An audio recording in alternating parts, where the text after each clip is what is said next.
Am I audible? Yes. Good morning to one and all present here.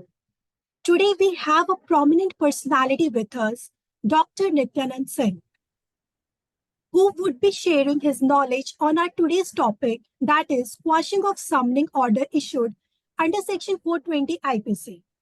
Before going towards our today's topic, let me give you a brief introduction of Dr. Nityanand Singh. Dr. Nityanand Singh is a fellow member of Institute of Company Secretary of India. He has also secured doctorate in law. Dr. Singh is an advocate by profession and has an extensive experience of more than 20 years in business law, corporate laws, litigation, and consultancy. Dr. Singh is a founder and managing partner of a leading law firm of India, namely Naksh Legal, Advocates and Solicitors.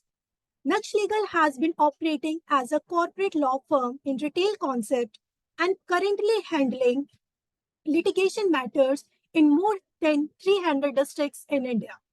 Dr. Singh has an extensive experience in handling cases of business law and corporate law before a wide variety of courts and tribunals.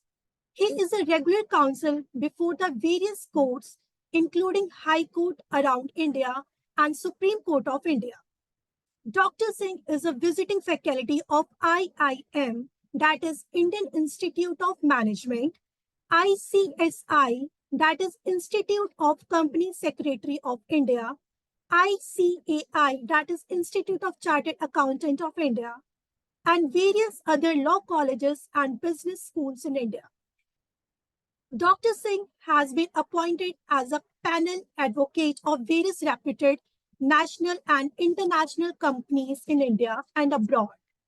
He has extensive experience of consumer dispute, merger, takeover, acquisition, banking, and insurance, civil, criminal, labor, real estate matter, RERA, foreign exchange, Management Act, Securities Exchange Board of India, intellectual property right, listing and delisting of companies.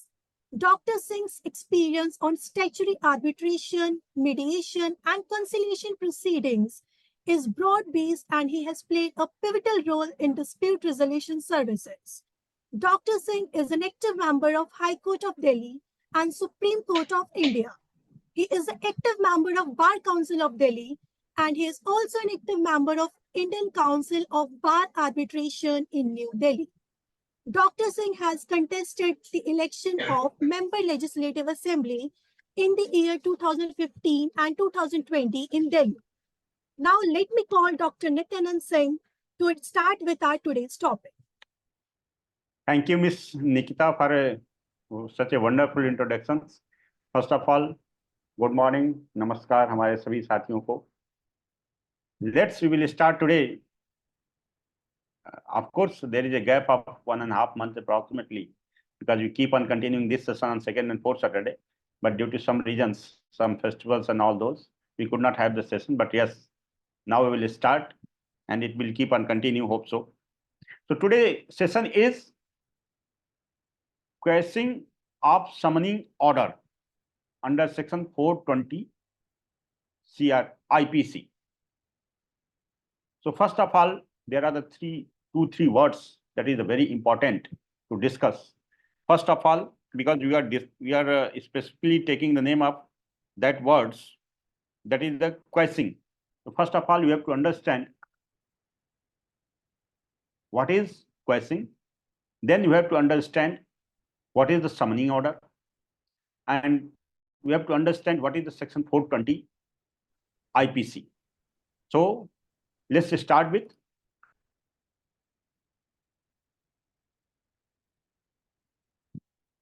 first of all, we have to understand the definitions. That is the most important things. Because once, what is the 420 in Indian Penal Code? Cheating and dishonestly inducing delivery of the property.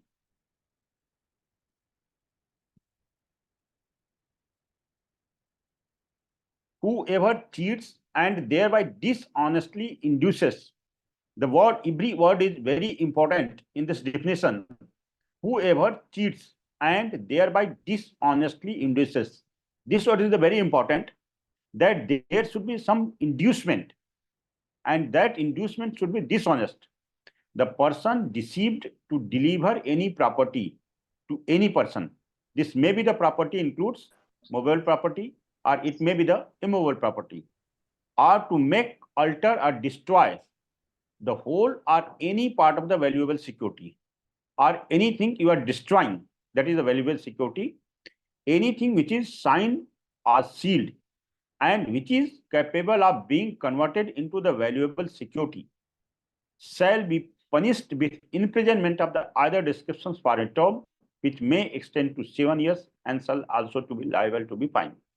So, first of all, this definition has to be very clear in each and every mind, that yes, what is the 420?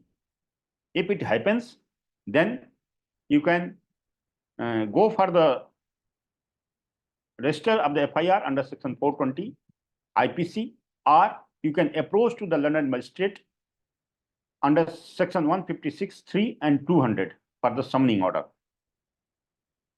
Meaning of the summon case. There are the two types of the cases, especially in the criminal history. There are the two types of the cases. One is the summon case, another is the warrant case. So first of all, you have to understand what is the summon case. Then we will explain what is the warrant case. Summon case is the document issued by the court that calls upon a person to come before a judge and show a certain documents. Means once you go for the summoning case, then you have to file a complaint under section 200 CRPC before the learned magistrate. And taking into the cognizance under section 200 CRPC, the learned magistrate will issue summons to the accused persons, and then accused person will appear before the court and proceeding will go on. So what is the form of the summons? According to section 61 of the criminal CRPC, a valid summons issued by a judge should have two identical copies. Both copies must be signed by the judge, president, or bear court seals. If summons like these elements is considered invalid and persons it is meant for can refuse to accept it, summons should clearly state the court's name, locations, date, and time when the summons person needs to appear. Because section 61 talks about what should be the form of the summons. Because summons should be specifically mentioned where and when and before whom he to have to appear. So this should be very clear. In case of the summoning cases, the application or complaint will be filed before the honorable magistrate court, and then the summon will be issued. Yes, Mr. Sushil, please mute your mic. Trial of the summon cases by the magistrate. Section 251, substance of the accusation to be stated. When a summon case, the accused persons are brought before the magistrate, the particulars of the offence of which he is accused shall be stated to him, and he shall be asked whether he pleads guilty or has any defense to make, but it shall not be necessary to frame a probable charge. So under section 251, that is the trial by the learned magistrate under the summon cases. Once you understand what is the summon case, then you have to also understand what is the warrant case.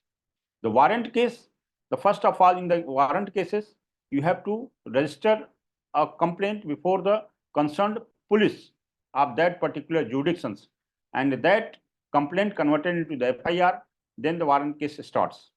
Section 70 in the Code of Criminal Procedure 1973, form of the warrant of arrest and durations. In the summon cases, this is the section 61 talks about the form, and in the warrant case, section 70 talks about the form of the warrant. Every warrant of the arrest issued by the court under this code shall be in writing, signed by the presiding officer of such court, and shall bear the seal of the court. Every such warrant shall remain in force until it is cancelled by the court which is issued, or until it is executed. Then the trial of the warrant cases by the magistrate.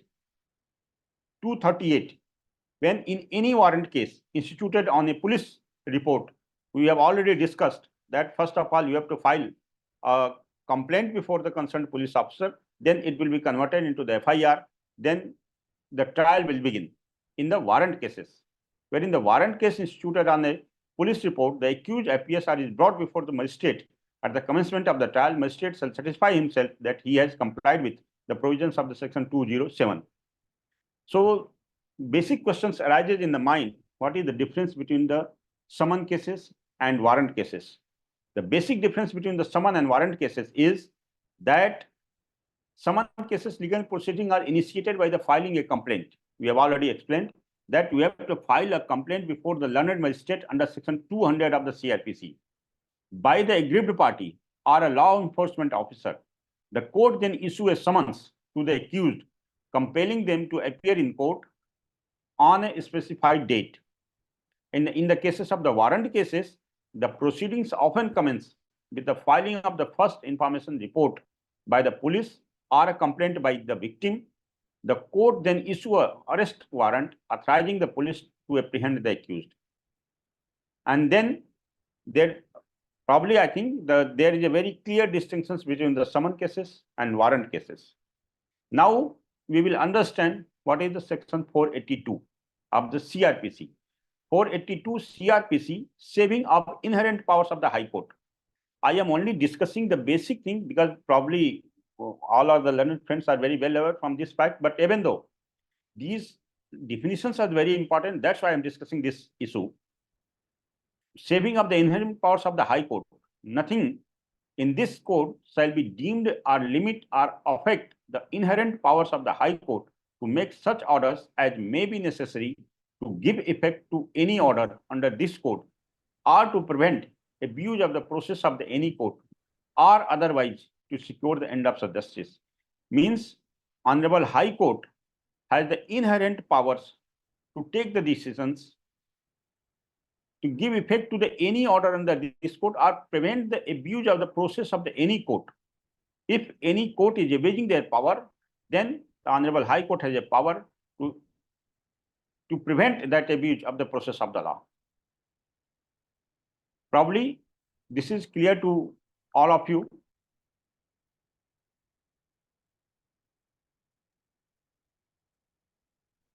Then we will proceed further.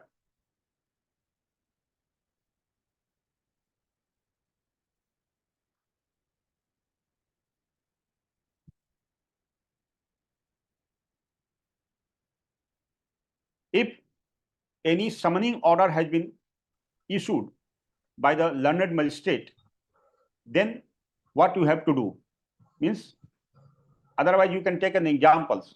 Suppose if you want to file any complaint before the learned magistrate, then you have to file a complaint under section 200 CRPC.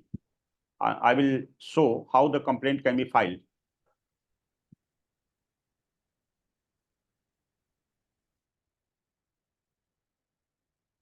Because there is a certain specific format, and in that particular format, you can file a complaint under section 156 and 200 CRPC.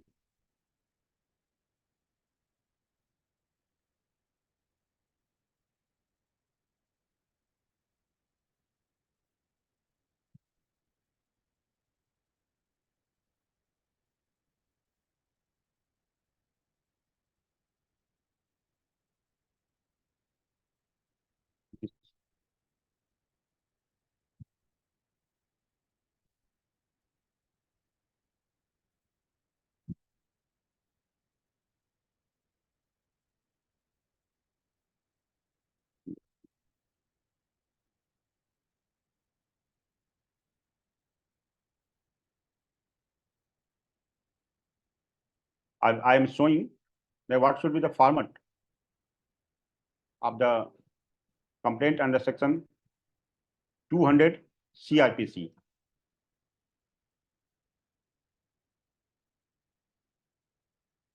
This is once you are filing a complaint before the learned magistrate, then you have to write here in the court of Chief Metropolitan Magistrate, criminal complaint number so and so in the matter of so and so.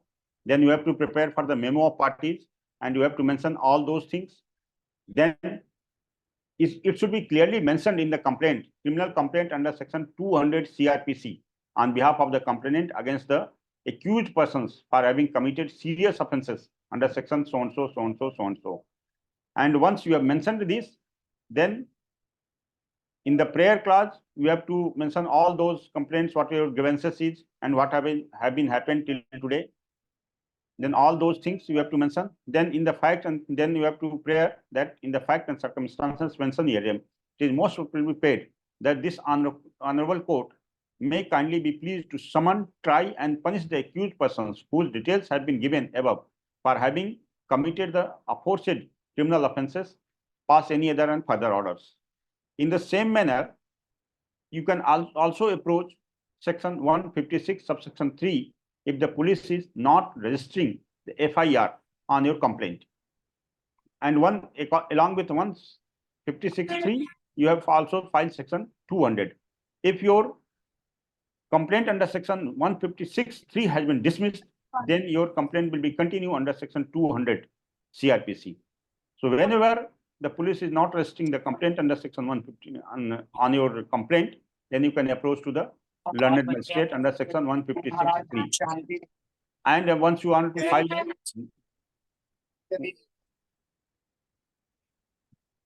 to file, a complaint directly to the court, then you have to go under section 200 CRPC only. So this is once there is a complaint and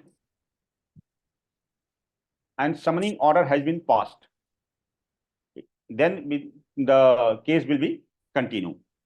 Sometimes it may be possible that the summoning order has been passed wrongly. How the summoning order, suppose you are filing the case and any summoning order has been passed. And I will also show how the summoning order can be passed.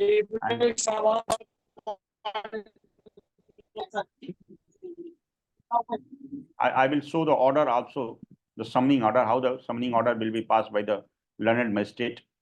This is the order passed by the learned magistrate in the matter of so and so, so and so. That is, this summoning order has been passed in this matter. In view of the same, let the accused person be summoned under section 420, 120B IPC on filing and returnable and so and so, so and so. Means once the summoning order has been passed, then the accused has to appear.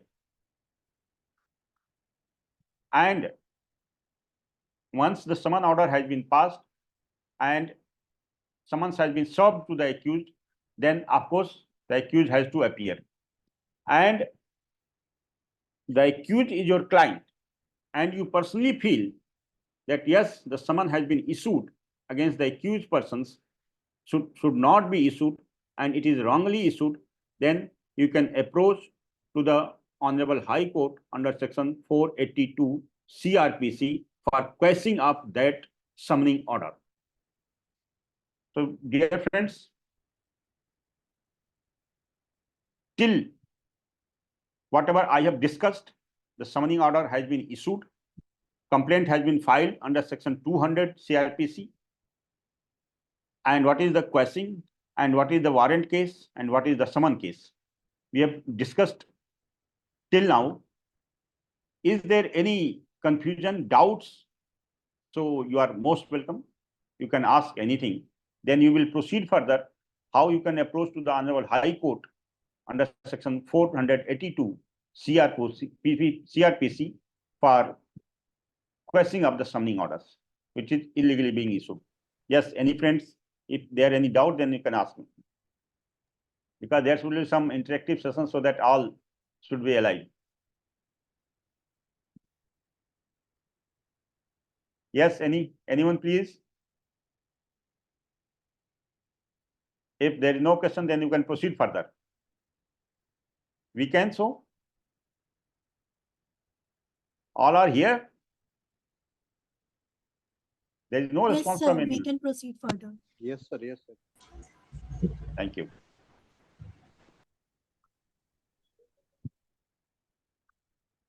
Now, I will explain if there is a summoning order has been passed and that is against your client and you want to approach to the Honorable High Court, then how the quashing petition can be filed under Section 482 CRPC.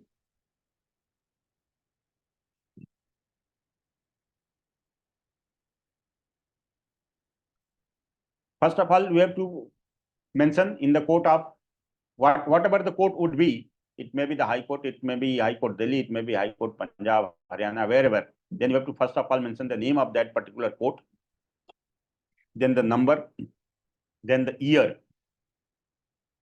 and then the name of the party. Probably you all are maybe aware from the format, but even though I am explaining each and every minute details so that the people can learn how to file a quashing petitions before the Honorable High Court. Then there should be the notice of the motion and then urgent application. This is the brief synopsis list of dates and events. That is the most important part of your quashing petitions, because you have to give the entire petition in a one pager, the brief synopsis, what happened with you and how this summoning order has been illegally issued against you and how it can be quashed, what is the grounds. So it should be in the entire case details should be brief in the one page. That is called the brief synopsis. Thereafter, you have to mention the list of dates and events. What is the list and what are the dates? What happened on that particular day? Thereafter, the memo of parties. The memo of parties had to be very specifically mentioned. Thereafter, you have to mention that petition under Section 482 CRPC for quashing of the proceeding under Section so and so, arising out of the criminal complaint number so and so, under 200 CRPC, and that has been issued by the London Metropolitan Magistrate, hearing number so and so. Then you have to give the entire details in the entire petitions, and all those annexures you have to mark. You will mark all those annexures. Thereafter, you should make a prayer. Prayer should be very specific, that quash the proceeding under Section so and so, and summons issued by the London Magistrate under Section 200 CRPC. Thereafter, you have to annex an affidavit. Then all the documents, what are the documents are necessitated, then you have to annex all those documents supporting your case. And once we have filed the quashing petition before the Honorable High Court, then you have to convince to the High Court that yes, there are the certain grounds has been met. Therefore, you are approaching to the Honorable High Court for quashing of the summoning order issued under Section 420 IPC. So I will also discuss certain judgments that is the most important to support your contentions. I will discuss one by one all those judgments. These judgments passed by the Honorable Supreme Court, and this is related to the quashing under Section 482, quashing order passed in all those matters. This is the Honorable Supreme Court order. Supreme Court Criminal Appeal number so and so 2000, decided on 31st March 2000. In this case, Code of Criminal Procedure Section 482 Indian Penal Code Section so and so quashing complaint for cheating and alleged offences, ingredients of cheating, transactions of the land purchase.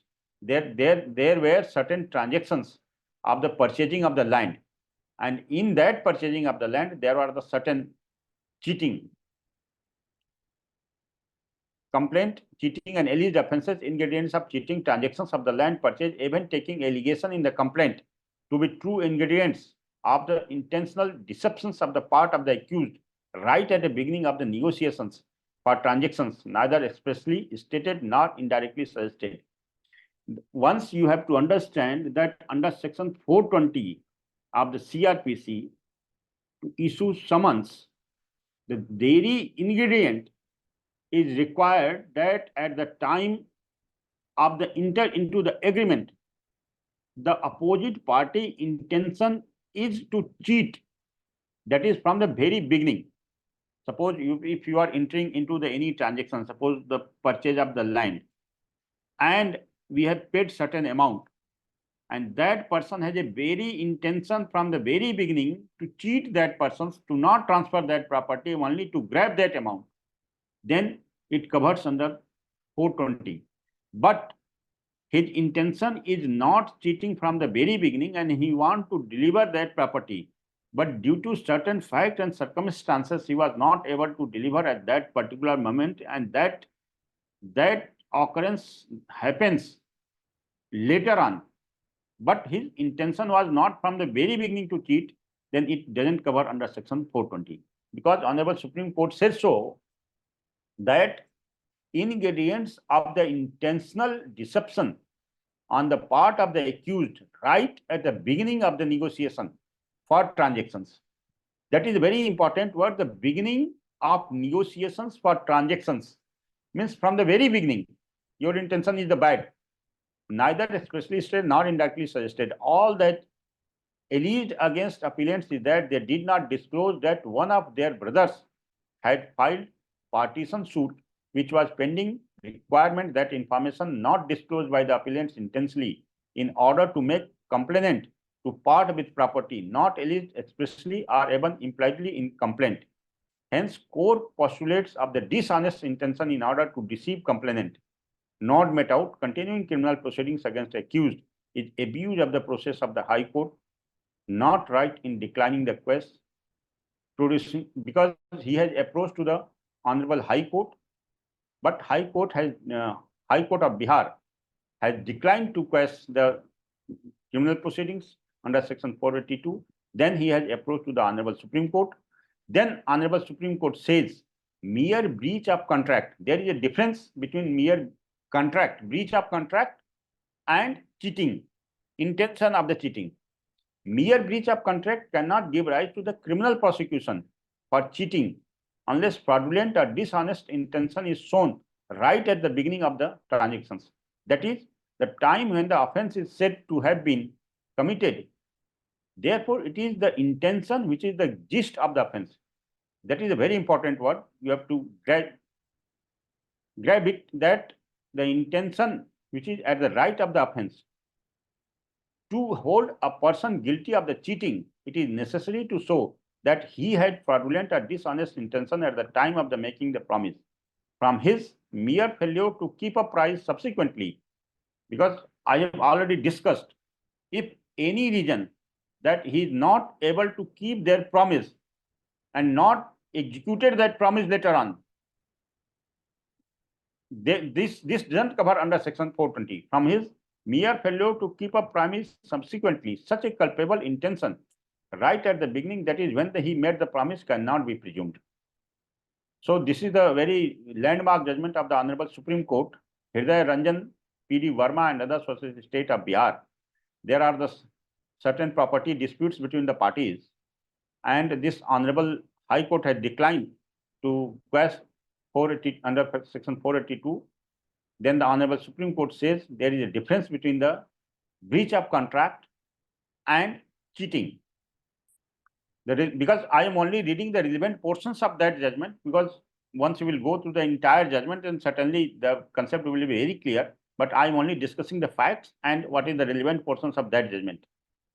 On the reading of the section, it is manifest that the definitions there are set for the two separate classes of the acts, which are person deceived may be induced to do so.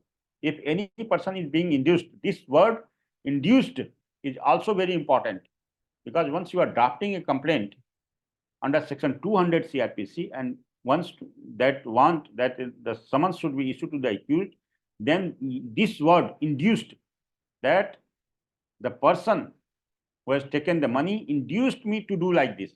So this word is very important, induced to do. In the first place, he may be induced fraudulently or dishonestly to deliver any property to any person. The second class of the act set forth in the section is the doing or omitting to do anything which the person deceived would not do or omit to do. if he were not so deceived. In the first class of the cases, the inducing must be fraudulent or dishonest. In the second class of the acts, the inducing must be intentional but not fraudulent or dishonest. In determining the questions, it has to be kept in mind that distinctions between mere breach of contract and offense of the cheating is a fine one. There is a very, very thin line demarcations between breach of contract and offense of cheating. It depends upon the intention of the accused at the time of the inducement, which may be judged by his subsequent conduct, but for his subsequent conduct is not the sole test. Mere breach of contract cannot give rise to the criminal prosecution for cheating unless fraudulent or dishonest intention is shown right at the beginning of the transactions. That is the time when the offense is said to have been committed. Therefore, it is the intention which is the gist of the offense. To hold a person guilty of cheating, it is necessary to show that he has fraudulent or dishonest intention at the time of the making the price.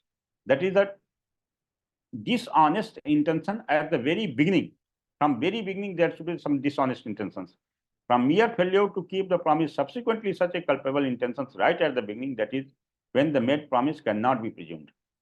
So your intention, you have to prove that yes, my intention was not to cheat from the very beginning. Then if there is summoning order has been passed, then it may be questioned. Another judgment we will discuss, because I am discussing all those 5, 6, 7 judgments.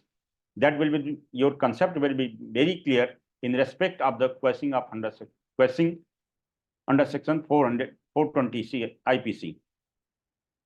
This another judgment of the Honorable Supreme Court, criminal appeal number so and so, decided on 26 October 2021, Mitesh Kumar J. Shah versus State of Karnataka and others. The questioning of the FIR implicated appellants for the offences under section 420, read with section 34 Indian Penal Code. High Court impugned, dismissed the petition seeking questioning of FIR. Appellant contended nature of the dispute since criminal in nature. FIR ought to have been quashed. Whether FIR in question liable to be quashed since dispute contended to be civil in nature. Complaint leveled against the appellants alleged criminal breach of trust and cheating. There was some complaint against the criminal breach of trust and cheating against the appellant. The contention between the parties was that the builder company had sold 4 excess flats beyond its shares. The builder company has sold its shares, what is not vested with him. R2 contended that builder company, which was entitled to sell only 9 flats in its favor, had instead executed sale deed for 13 flats in total. Thus, the company could not have sold the flats beyond 9 flats and accordingly was liable for criminal prosecution and cannot evade criminal liability on a mere promise that a civil dispute already pending between the parties. So what is the decided in this case is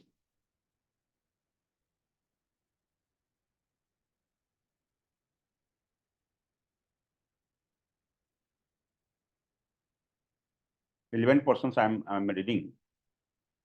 At this juncture, it further becomes pertinent to mention that eventually, though both the parties succeeded before the arbitrator in terms of their respective claims, the arbitrator observed that GPA indeed could not have been revoked unilaterally as the instance of the respondent to aggrieved respondent number 2 thereafter even preferred a challenge to the award passed by the learned arbiter. Moreover, pending arbitration proceeding issued regarding selling of the excess flats at the instance of the appellants was also withdrawn by the respondent number 2 seeking liberty to pursue his claim with regard to selling of the 4 excess flats in pending civil proceedings.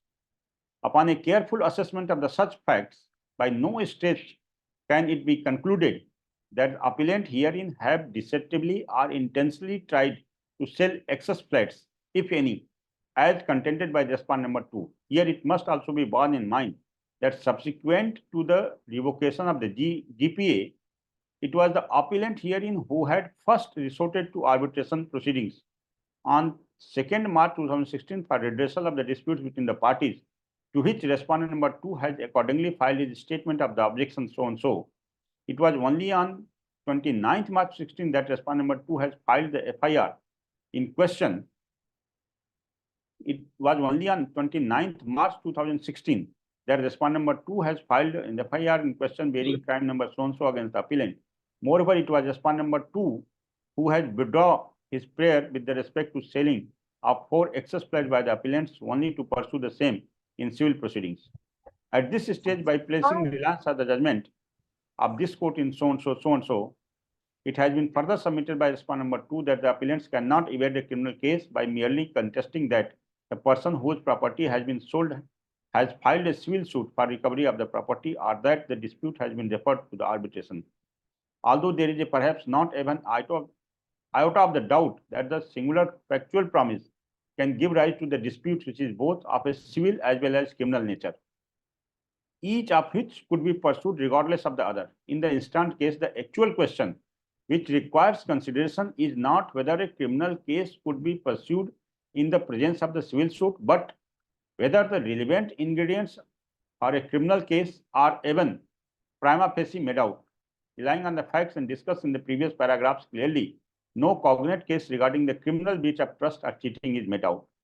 The dispute between the parties could at best be termed as one involving a mere breach of contract. So in this case also, the Honorable Supreme Court says that mere breach of contract doesn't attract provision section 420 of the cheating.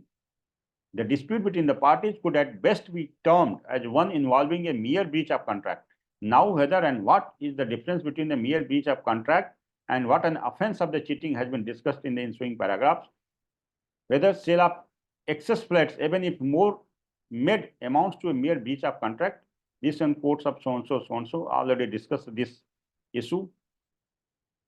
Further,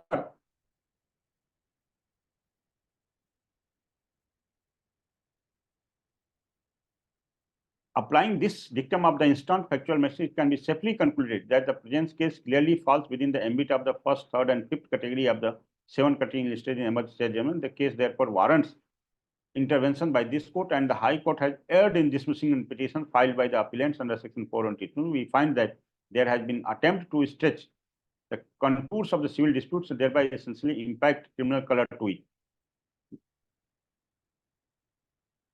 In view of the above facts and circumstances, this impugned order dated so and so passed by the High Court of Karnataka is set aside. So there should be given a criminal color of a civil disputes. It should not be done. Honorable Supreme Court says in this matter. Now we will discuss further case law.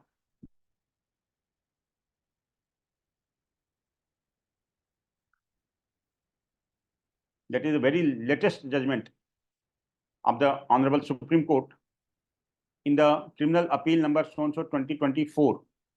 It is decided recently, probably in this month itself, March 12, 2024. The brief facts of the case is some purchase was made of the bicycle and certain amount. Meanwhile, an important fact occurred of which no importance seems to have been given by the High Court. Subsequent to the filing of the FIR, there is an admitted settlement between the appellants and the respondent number 2 by a compromise deed so and so, by which, as a full and final settlement between the two parties, an additional amount of so and so were paid by the appellant, which has been duly given and accepted. This amount was deposited in account of respondent number 2 so and so. This was done by the appellant in order to give a quietus to the whole situation and to bring peace according to the appellant. Therefore, as of now, a total amount of so and so out of his so and so has claimed by the complainant has been already paid. In this case, what happened? There are the certain amounts was pending, and out of that, there was a settlement has been arrived and some amount has been paid. And thereafter, whatever the another amount that was due and payable that has not been paid later on, then the another party has filed a complaint that yes, this is a case of the clear case of the cheating, and FIR has been registered. Thereafter, the case has been initiated, but the Honorable High Court, the question has been filed before the Honorable High Court, and High Court has dismissed the question petitions. Then the another party approached to the Honorable Supreme Court. Then the Honorable Supreme Court says there are the certain judgments has already been discussing in this matter, and Supreme Court very clearly says essentially the present dispute between the parties relates to a breach of contract. there is a difference between in all those judgments, I will try to explain what is the difference between the breach of contract and cheating. Once there is a breach of contract, then of course there should be no summoning order under section 420 IPC, or FIR may be quashed. Essentially, the present dispute between the parties relates to the breach of contract. A mere breach of contract by one of the parties would not attract prosecution for the criminal offense in every case, as held by in this court. Similarly, dealing in so and so, that mere breach of contract obligations, this court in so and so held that every breach of contract would not give rise to the offense of cheating, and it is required to be shown that the accused has fraudulent or dishonest intention at the taking of making the promise, at the time of making the price. Dispute between the parties was not only essentially of a civil nature, but in this case, the dispute itself is to settle later on. We have already discussed above. We show no criminal element here, and consequently, the case here is nothing but an abuse of the process. Abuse of the process. We therefore allow the appeal and set aside the order of the Honorable High Court. So this is the very latest judgment of the Honorable Supreme Court, when it says the mere breach of contract doesn't amount to cheating. We will discuss further.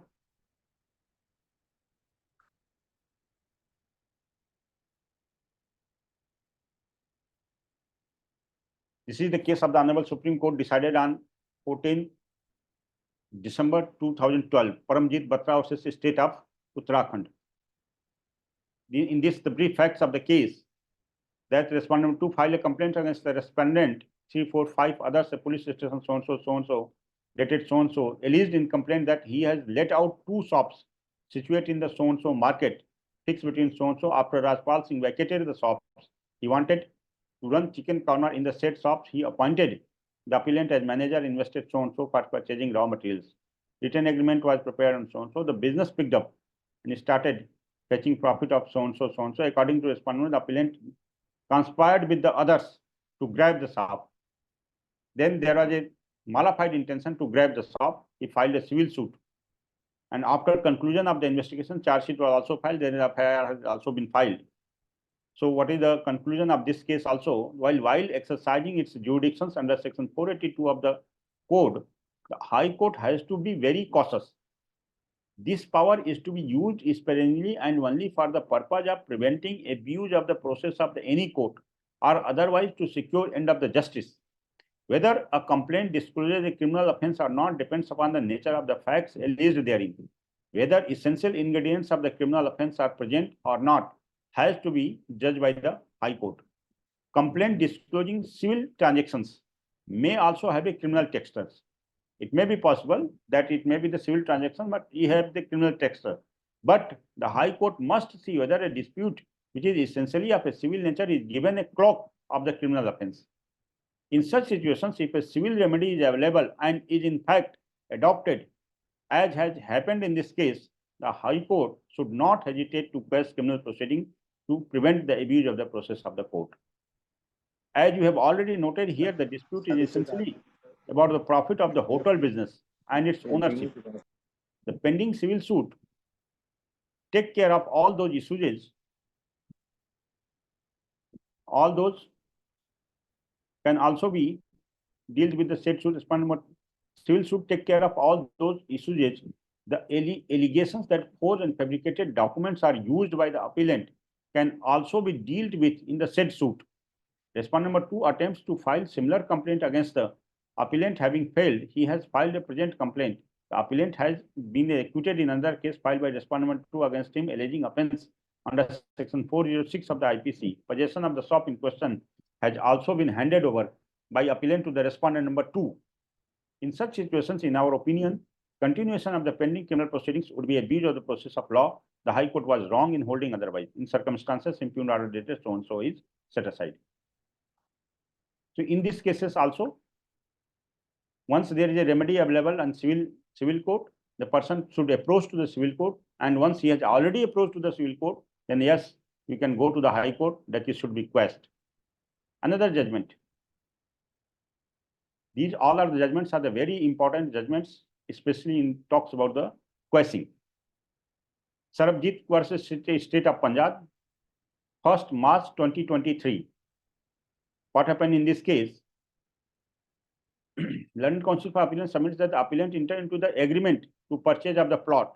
There are some disputes between the persons of the property sale and purchase. Agreement to sell was executed of so-and-so, purchase received of so-and-so. Even after receiving the certain amounts, that property has not been transferred to the another persons. Then he has filed a FIR against that person who has not transferred the property. Then the matter FIR has been registered. Then the matter will go to the court, and then questioning has been filed, and the Honorable High Court has dismissed the questioning. Then the matter approached to the Honorable Supreme Court, Sarabjit Kaur, State of Punjab. What the Honorable Supreme Court says, the breach of contract doesn't give the right to the criminal prosecution for cheating unless fraudulent or dishonest intention is showed right at the beginning of the transactions. This word is very important, that right from the beginning, the intention should be the of the cheating. Merely on the allegations of failure to keep a price, merely on the allegation of failure to keep a price will not be enough to initiate criminal proceedings. If in any circumstances, my intention was very clear, but later on, there are the certain circumstances compel me that I cannot complete the transactions, it doesn't mean that it is a cheating. Merely on allegations of failure to keep up the price will not be enough to initiate criminal proceedings. From the facts available on record, it is evident that the respondent number 2 has improved his case ever since the first complaint was filed, in which there was no allegations against the appellant, rather it was only against the property dealers, which was in subsequent complaints that the name of the appellant was mentioned. On the first complaint, the only request was for return of the amount paid by the respondent number 2. When the offence was made out on the basis of the first complaint, the second complaint was filed with improved version making allegation against the appellant as well, which was not there in the earlier complaint. The entire idea seems to be to convert a civil dispute into the criminal and put pressure. This is the important, that in the most of the cases, the people try to build a pressure on the persons by registering a FIR or by summoning order. The entire idea seems to be convert a civil dispute into the criminal and put pressure on the appellant for return of the amount allegedly paid, especially in the cases of the real estate business. Once we are talking, the persons who has invested his money for purchasing of the flats, but later on they didn't pay the amount and compel the builder that yes, you have to pay the amount, then register FIR under section 420 cheating and fraud, 420 406, and sometimes summons has been issued against the builders. In that cases, whenever ingredients of the criminal offences are made out, criminal courts have to take cognizance. The complainant in question FIR registered was filed nearly 3 years after the last date fixed for the registration of the sale deed. Allowing the proceedings to continue would be abuse of the process of this court. So this should be quashed. There is no intention at the beginning that yes, I will not transfer the property, but later on certain difficulties arises, so that is not a ground. Another judgment we will also discuss.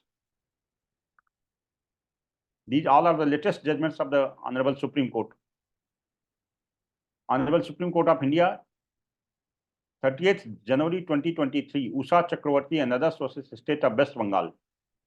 Quashing of the procedures, FIR registered against them and who others under section so and so.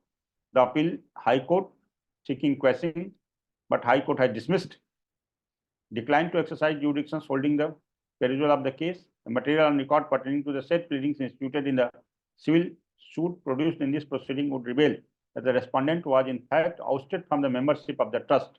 There was some trust, and he was ousted from the membership of trust.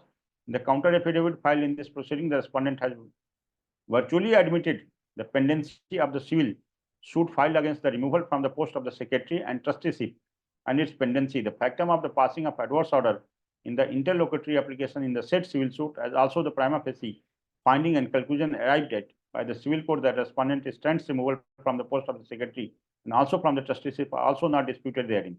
Question was, why would be the respondent conceal those relevant aspects? The indivisible and undisputed facts would reveal the existence of the civil dispute on the removal of the respondents from the post of the secretary of the school as also from the trusteeship. Obviously, it could only be taken that since the removal from the office of the secretary and the trusteeship was the causative incident, he concealed the pendency of the civil suit to cover up the civil nature of the disputes. The relevant portions I will read.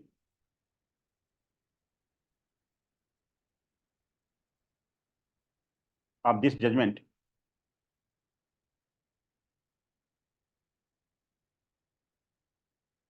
is the materials on record pertaining to the said pleadings instituted a civil suit produced in this proceeding would reveal that the respondent was in fact ousted from the membership of the trust.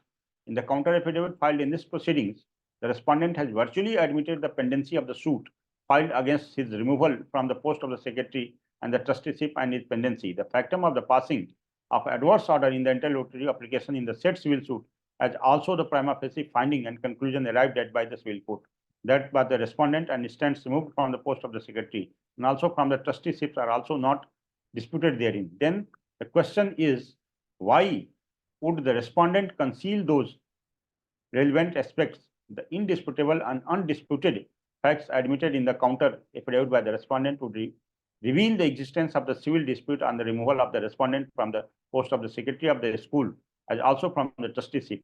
Obviously, it can only be taken that since the removal from the office of the secretary and the trusteeship was the causative incident, he concealed the pendency of the civil suit to cover up the civil nature in the dispute.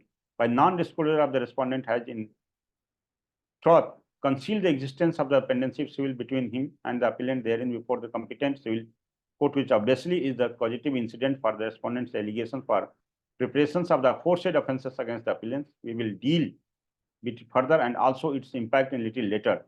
There cannot be any doubt with respect to the position that in order to cause registration of the FIR and consequential investigation based on the same, the petition filed under section 156 of section 3 Code of the Civil Procedure must satisfy the essential ingredient of the attract the alleged offences. In other words, if such allegations in the petitions are vague and are not specific with respect to the alleged offences, it cannot be lead to an order to registration of FIR and investigation on the accused commission of the offence is alleged. As noticed here, respondent alleged commission of the offence under section so and so criminal procedure, bear pressure of the said allegations and the ingredients to attract them as adverted to here would reveal that the allegations are vague and they did not carry the essential ingredients to constitute the alleged offences. There is absolutely no allegation in the complaint that the appellants herein had caused hurt on the respondent. So also they did not reveal a case that the appellants had intentionally put the respondents in the fear of the injury either to himself or another or by putting him under such a fear of injury dishonestly induce him to deliver any property valuable security. The same is the position with respect to the alleged offences punishable under section so and so Indian Penal Code. The ingredients to attract the alleged offences referred to hereinafter and nature of the allegations contained in the applications filed by the respondent would undoubtedly make it clear that the respondent has failed to make a specific allegation against the appellants herein in respect of the aforesaid offences. The factual positions thus would reveal that the genesis as also the purpose of the criminal proceedings are nothing but the aforesaid incident and the further that the disputes involved is essentially of civil nature. The appellants and the respondents have given a cloak. This is important that the appellants and respondents have given a cloak of the criminal offence in the issue in such circumstances when the respondent had already resorted to the avail civil remedy and it is pending going by the decision of the so and so, the High Court would have quashed the criminal proceeding to prevent the abuse of process of law, process of the court, but for the concealment. In the aforesaid circumstances, coupled with the fact in the respect of the issue involved, civil nature, the respondent has already approached the jurisdiction civil court by instituting civil suit in pending. There can be no doubt with respect to the fact that the attempt on the part of the respondent is to use the criminal proceeding as a weapon to harassments against the appellants. Sometimes people pressurize the persons and used all those sections as a weapons to pressurize another, but it should not be done. Honorable Supreme Court said in this statement. The another hardly it is we have the only 2-4 minutes more. Just only discussed 1 minute that another judgment by the Honorable Supreme Court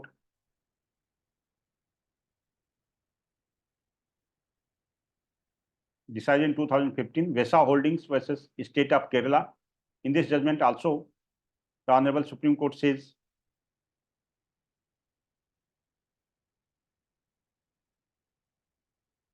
it is true that the given set of the facts may make out a civil wrong as also a criminal offence, and only because a civil remedy may be available to the complaint that itself cannot be ground to quash the criminal proceeding. The real test is whether the allegation in the complaint disclose the criminal offence of cheating or not. In the present case, there should be some clear intention that the real test is whether the allegation in the complaint discloses the criminal offence of cheating or not. In the present case, there is nothing to show that at the very inception there was any intention on behalf of the accused persons to cheat, which is a condition precedent for an offence under Section 420. In our view, complaint doesn't disclose any criminal offence at all. Criminal proceedings should not be encouraged when it is found to be mollified, otherwise an abuse of the process of the court. Superior courts, while exercising his power of, should also strive to serve the ends of the justice. In our opinion, in view of these facts, allowing the police investigation to continue would amount to an abuse of the process of court, and the High Court committed an error refusing to exercise such power under Section 420. Accordingly, appeal are allowed and the impugned order is set aside. Apart from that, another in the very interesting case that, yes, I have personally appeared before the Honorable, I have gone through all those judgments, and dear friends, only I am discussing all those judgments because I have personally go to the Honorable Supreme High Court for questioning of the summoning order under Section 420 IPC by the learned magistrate. I have already shown you, again I will show that what the summoning order has been passed.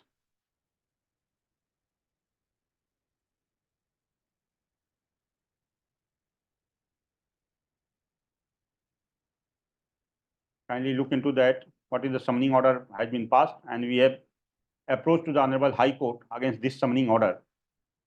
What happened in this case is brief facts of the case that one person has invested in the certain properties, and he has invested approximately some amount 16 lakhs, and later on the builder was unable to deliver the possession of the flat. Then he has filed the case under Section 156(3), and that for registration of the FIR, but 156(3) has been dismissed. Later on, he has approached to the appellate court under revision, and that revision has also been dismissed. But later on, under Section 200 CRPC, this is the order passed Agrawal Agency TG Buildwell under Section 420, 120B. This summoning order has been passed by the learned magistrate. Kindly see the order. This, in view of the same, the let the accused person be summoned under Section 420, 120B, filing returnable on so and so, so and so. So once this summoning order has been passed, then my client has approached you in that, yes, one summoning order has been illegally passed, and you should approach to the Honorable High Court for questioning of that FIR. Then you have approached to the Honorable High Court and going through all those judgments and discuss all those judgments in our case before the Honorable High Court, and Honorable High Court passed a favorable order in our favor. Kindly go through the judgment as well.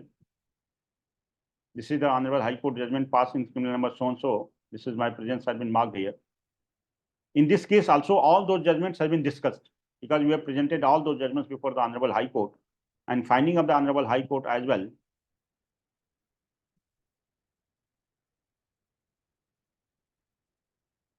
As noted above, the respondent has alleged that though so and so, no construction was carried out by the petitioner, the entire complaint is silent as to whether there was any dishonest intention. This is important. The entire complaint is silent as to whether there was any dishonest intention for the inceptions when the agreement was entered within the party. Dishonest intention is a precondition. This is the important. The dishonest intention is a precondition for making out a prima facie case under Section 400 CRPC. We have, in all those judgments, we have discussed the same thing. Dishonest intention is a precondition for making out a prima facie case under Section 420 IPC. We have already discussed the Hidray Ranjan Prasad Verma versus State of Bihar, and another judgment has been discussed, and we have also discussed same issue before the Mitesh Kumar J. Shah, State of Karnataka. We have already discussed, and another judgment, Mitesh Kumar J. Shah, Supra. Most recently, judgment in the Sarabjit Kaur versus State of Punjab. We have already discussed. Then Usha Chakravarti versus State of West Bengal. Naresh Kumar versus State of Karnataka. This is the judgment in 2024. Naresh Kumar and another versus State of Karnataka. In the present case, a reading of the complaint would show that it has not been alleged that there was any dishonest intention at the inception, that is, at the time of the execution of the agreement, which included the petitioner to part with his money.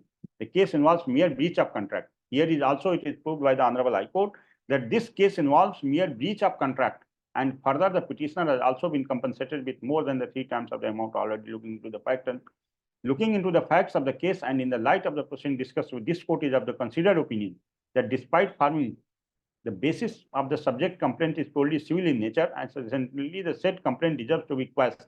Accordingly, the petition is allowed and criminal complaint filed against the petitioner is quashed as necessary, so and so, so and so.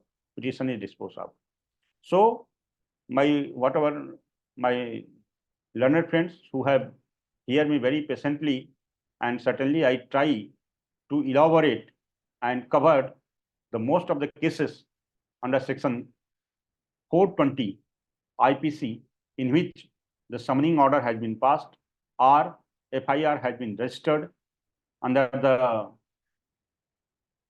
warrant case and approached to the Honorable High Court for questioning under section 482 CRPC. Sometimes High Court has declined to quash, but Honorable Supreme Court has allowed, and that summoning order or FIR has been quashed by the Honorable Supreme Court. So we have discussed all those things. My learned friends, if any questions on this issue, certainly they can ask the questions. I will try to focus on it and try to resolve that query. Yes, please. Deepak ji कुछ पूछना चाह रहे हैं? Mute हटा दीजिए, फिर बोलिए. Hello. Ji. No question, sir. Thank you. Session was very good, sir. Thank you. और भी कोई हमारे साथी अगर कुछ पूछना चाह रहे हैं किसी भी सब्जेक्ट को, कोई भी अगर क्लेरिफिकेशन चाहते हैं तो प्लीज पूछ लीजिए. जो ये सारी चीजें जो है हमारे YouTube चैनल पे अपलोड हो जाएंगी. Kindly go through all those judgments because it is not possible to cover all those facts and circumstances of each and every case in such a short period of time. But I try to cover the facts and what is the judgments has been passed by the Honorable Supreme Court. So, if there are any questions, and I also like to say that we keep on having the session this by Vidya Vijay Foundation on 2nd and 4th Saturday, every 2nd and 4th Saturday in the month. So this 2nd Saturday we will keep on session on the 4th Saturday in maybe the different topics. Certainly we will share that topic, and whoever wants to join us in our group Vidya Vijay Foundation, that is the free for all those youngsters and persons who want to have and any persons who want to take the session in this platform, we also welcome that. Satya Prakash ji हमें सुन रहे हैं?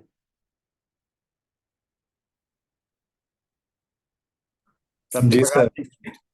जी sir.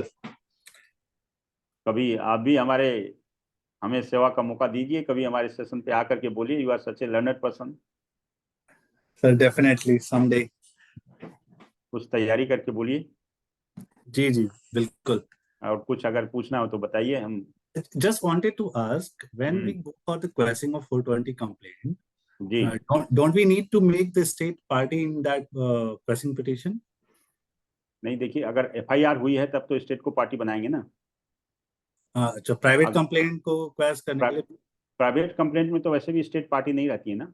जब आप 200 में जब आप जाते हैं. राइट. हाँ, तो जब आप समनिंग ऑर्डर हुआ है उसके अगेंस्ट तो फिर वो स्टेट नहीं रहेगा, लेकिन अगर FIR हुई तो स्टेट तो रहेगा ही. राइट जी. That was my query. जी. Thank you. क्योंकि बेसिकली हमने समनिंग ऑर्डर को ही क्वेश करने के लिए कवर किया था. उसमें हमने जजमेंट जो डिस्कस किए उसमें बहुत सारे में FIR भी हो रखी थी, कुछ समनिंग ऑर्डर भी थे. अच्छा, वो आपकी दिल्ली हाई कोर्ट वाली जजमेंट TG बिलवेल वर्सेस क्या था? Agarwal agency. So that judgment had discussed the entire judgment, which we have discussed in this session, right? Yes. That judgment has discussed the entire Honorable Supreme Court judgments. Right, sir. you can go through and अगर मैंने इसमें भी दिखाया ही है तो आपको यहाँ से मिल जाएगा, अगर वैसे भी चाहिए तो then I will share with you. ठीक है सर, थैंक यू। जी थैंक यू। हमारे और किसी साथी को कुछ पूछना है? बहुत बहुत धन्यवाद हमारे सभी साथियों का, हमें पेशेंस हीयरिंग करने के लिए, सुनने के लिए आप लोगों का, और certainly we will meet on the fourth Saturday as well. सभी साथियों को नमस्कार, धन्यवाद। Yes, Miss Nikita, vote of thanks. I would like to thank Dr. Nityanand Singh for this knowledgeable content and hope we would love such further sessions in future as well. And it was a privilege for me to host this session. Thank you everyone for joining and have a good day.